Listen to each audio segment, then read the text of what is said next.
OK, je regarde la question 35. Bon, la partie A. Un courant constant circule présentement dans le premier solénoïde. Donc, il y a un courant constant qui se promène là-dedans. Avant de continuer, je vais simplement visualiser le tout. J'ai un courant, ce courant-là, selon la pile, il part de la bombe positive, il s'en va dans ce sens-là. Donc, voici le courant qui passe dans le solénoïde ici, présentement. Le premier solénoïde, celui à gauche. D'accord. Donc, j'ai lu la première phrase. La question, y a-t-il... non, il y a... Non. Y a-t-il... Non, il manque un til ici. Y a-il... Il y a une faute ici de français. Je vais la corriger tout de suite.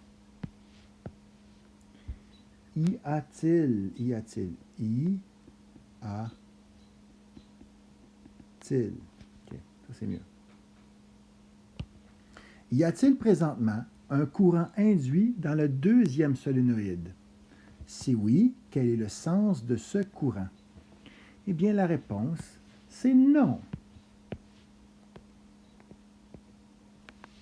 Il n'y a pas de courant induit dans le deuxième solénoïde parce que la force électromotrice induite devrait être égale à moins la variation du flux magnétique par rapport au temps et la variation de flux égale 0. Il n'y a pas de variation de flux. Il y a toujours le champ magnétique. Il y en a un.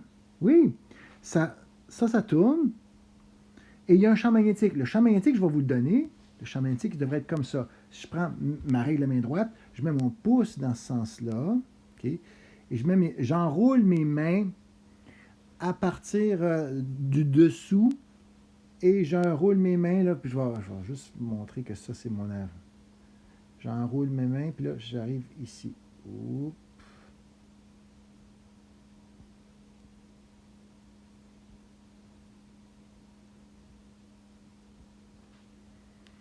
J'enroule mes mains comme ça. On voit que c'est comme mes ongles ici. Là. Oups, c'est mes ongles. Okay. Fait qu'il y a vraiment un champ magnétique, puis il y a du courant qui boucle. Oui, le courant boucle, puis le champ magnétique, il s'en va comme ça.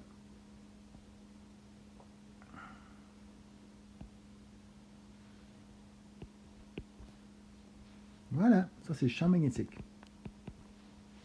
Maintenant, pourquoi c'est non? C'est parce que ce champ magnétique-là est constant. Constant. On dit que le courant est constant. Si le courant est constant,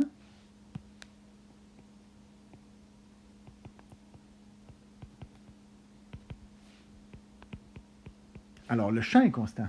J'ai marqué constante. Nah. OK. J'aime pas ça, mais c'est ça. Donc, s'il est constant, ça veut dire que le flux qui est supposément être, le flux, c'est supposé être le champ multiplié par l'air. Okay? Puis l'air, c'est quoi? Ben l'air, écoutez, c'est l'air. L'air, j'ai un solénoïde, celui-là, là, ce solénoïde-là, là, il est comme ça. Okay? Mais ça, c'est l'air du solénoïde. C'est l'air, ça, ici. Puis cette air-là est constante. Puis le champ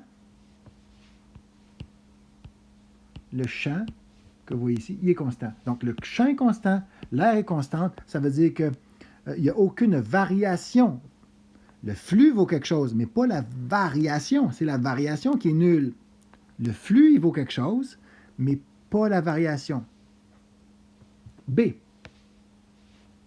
Là, je vais effacer ça. Bon, faut peut-être pas, je ne vais rien effacer. Je vais continuer en disant, OK, let's go, on part pour B. Indiquer s'il y a lieu le sens du courant induit dans le fil du deuxième solénoïde, dans ce fil-là. Okay? À l'instant où l'on empêchera la circulation du courant dans le premier solénoïde. Donc, on va empêcher. Comment on peut empêcher? En ouvrant l'interrupteur S, on va empêcher la circulation du courant. Là, il va y avoir une variation. Okay? Le courant, I, va diminuer. Il va être même stoppé. Il va diminuer. Ça va entraîner que le champ va diminuer.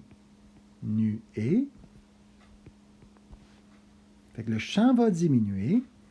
Si le champ diminue, là, il va y avoir une réaction. Si le champ diminue, ça voudra dire que ici, la présence du champ va se faire moins sentir. Et cet électroaimant-là va réagir à ça. Comment il va réagir? Il va se dire, attention, je peux créer une force électromotrice qui est égale à l'opposé de la variation du flux par rapport au temps. Le flux va diminuer car le champ diminue. Non, je vais mettre ça en bleu. Je vais mettre ça en bleu. Je m'excuse de changer de couleur. Ça a l'air bizarre, mais le flux en ce moment va diminuer quand je vais cesser, quand je vais ouvrir par rapport au temps. Ça veut dire que le flux B, il diminue. A, il reste constant. Donc, le flux va diminuer à cause de B. C'est parce que le champ diminue que le flux va diminuer. Et pourquoi déjà le champ diminue déjà? C'est parce que le courant que j'avais dans ce solénoïde-là était constant avant. Mais là, il va diminuer parce que je vais ouvrir l'interrupteur. En ouvrant l'interrupteur, ça fait diminuer le courant. Drastiquement, il n'y en aura plus. Le champ de cet électroaimant-là ne se propagera plus dans l'espace, donc il va diminuer. Et la force électromotrice de cet électroaimant-là va être sollicitée parce qu'on va avoir une perte de flux due au champ qui diminue. Puis là, on va vouloir le remplacer. Fait que si on veut le remplacer, on va faire un champ, on va essayer de créer un champ dans ce sens-là, okay, qui va être mon champ induit, qui devrait remplacer le champ qui s'en va, le champ qui n'est plus constant, le champ qui diminue. Mais pour faire ça, il faut que j'utilise la règle de la main droite. Puis la règle de la main droite dans un champ, dans mon champ induit, ça devrait être, je place mon pouce dans le sens du champ induit, puis je vous rappelle que là, il va falloir que j'enroule mes mains.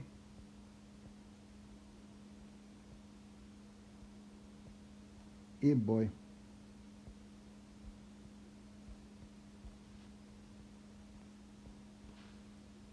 Fait qu'il va y avoir un courant induit, puis ce courant-là va suivre le sens de l'enroulement de mes doigts autour du solénoïde. Donc, ça va être comme ça.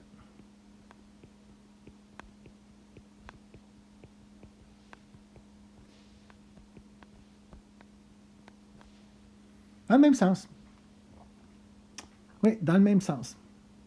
Donc, j'ai répondu à la question, c'est-à-dire indiquer s'il y a eu le sens du courant induit. C'est celui-là. Donc, si je me mets à écrire des affaires super claires, là, ça serait ça ici. Voici mon solénoïde. Voici l'enroulement tel qu'il est présenté, peut-être avec un peu moins de tours ici.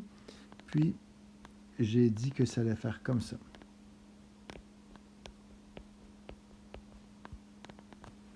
Et cet enroulement-là crée un champ magnétique induit de ce sens-là.